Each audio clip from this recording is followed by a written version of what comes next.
ইলিশ মাছ কোথায় চলে যাচ্ছে? দেশের বাইরে চলে যাচ্ছে, আমরা কিন্তু পাচ্ছি না। এমন যদি হতো যে হ্যাঁ ইলিশ মাছটা আমাদের আগে আয়ত্তের মধ্যে রেখে বাকিটা দিয়ে দেওয়া হচ্ছে, তাহলে হতো। ইলিশ মাছ চলে যাচ্ছে, সব এক্সপোর্ট হয়ে যাচ্ছে, আর আমরা যারা সাধারণ ফ্যামিলির মানুষ, আমরা ইলিশ মাছ খেতে হচ্ছে চড়া দামে। তখন একটা সিএনজিওয়ালার, একটা রিক্সাওয়ালার, তাদের কি পক্ষে সম্ভব একটা ইলিশ মাছ কিনে খাওয়া? শুধু স্বপ্নই দেখে যাবে। ইলিশ মাছ ভাজা, একটা বাচ্চাকে একটা ইলিশ মাছ দিয়ে ভাত দিতে পারি না আমরা, তাই না? আমরা অনেকেই পারি না, উচ্চ বিদ্যুতের কথা বাদই দেন। কিন্তু আমি চাচ্ছি যে এমনভাবে ইলিশ মাছের দাম বা যে কোনো কিছুর দাম আয়ত্তের মধ্যে আসুক, যে আমরা সবাই যেন সাধ্যের মধ্যে সবজি বলেন সব কিছু মানে নিয়ন্ত্রণের মধ্যে এসে আমরা আমাদের দুবেলা পেট ভরে ভাত খেতে পারি।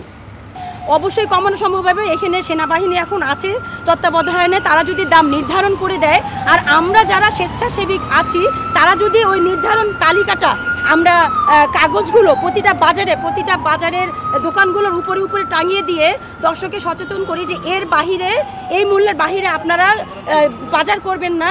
আমরা যদি একতাবদ্ধ হই তাহলে আমার মনে হয় যে অবশ্যই আমরা এটাতেও সাকসেস হব। এবার যে বলা হচ্ছে নতুন করে স্বাধীন হলো দেশ এবং শিক্ষার্থীদের একক প্রচেষ্টা, কিন্তু তাদের এই প্রচেষ্টার যে ফসল, সেই ফসলটা অনেকেই কিন্তু ভাগ করে নেওয়ার পরিকল্পনা করছে। এটা আসলে কতটুকু যৌক্তিক, আর বিষয়টা কী হয়ে দেখে? আসলে শুরু থেকে আমরা দেখে আসছি, যখন থেকে এই আন্দোলন শুরু হয় তখন থেকেই কিন্তু কিছু দল, মানে আমি দলের নাম বলতে চাচ্ছি না, একটা দল ফায়দা লুটতে চাচ্ছে, এই দলও ফায়দা লুটতে চাচ্ছে, এই দলও ফায়দা লুটতে চাচ্ছে, তাদেরকে হাতিয়ার হিসেবে ব্যবহার করতে চাচ্ছে, যেটা আমরা গণমাধ্যমেই কিন্তু দেখেছি যে এই কথাগুলো কিন্তু আসছে। কিন্তু আমি মনে করব যে তাদেরকে এই ছাত্র আন্দোলন, এই 2024-এর বিজয় কখনোই যেন আমাদের বৃথা না যায়, কখনোই যেন আমাদেরকে বিক্রি হয়ে যেতে না হয়। এই জন্য ছাত্র আন্দোলনকে মানে কঠিন হতে হবে, যেন ভবিষ্যতে এমন কোনো দল না আসে যে আমাদেরকে ব্যবহার করে তারা তাদের স্বার্থে সফল হতে পারে।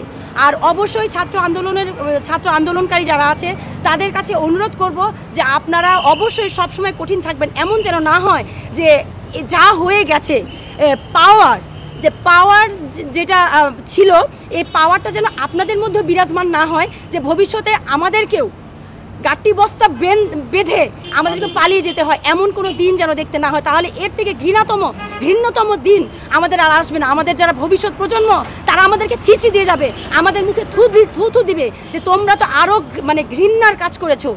হ্যাঁ, এই দিনটা যেন আমাদেরকে দেখতে না হয়, তার জন্য আমাদের এই ছাত্র আন্দোলনকারী যারা আছে তাদেরকে সোচ্চার হতে হবে, সবসময় কঠোর থাকতে হবে, যেন কোনো দল এই আন্দোলনের ফায়দা লুটতে না পারে।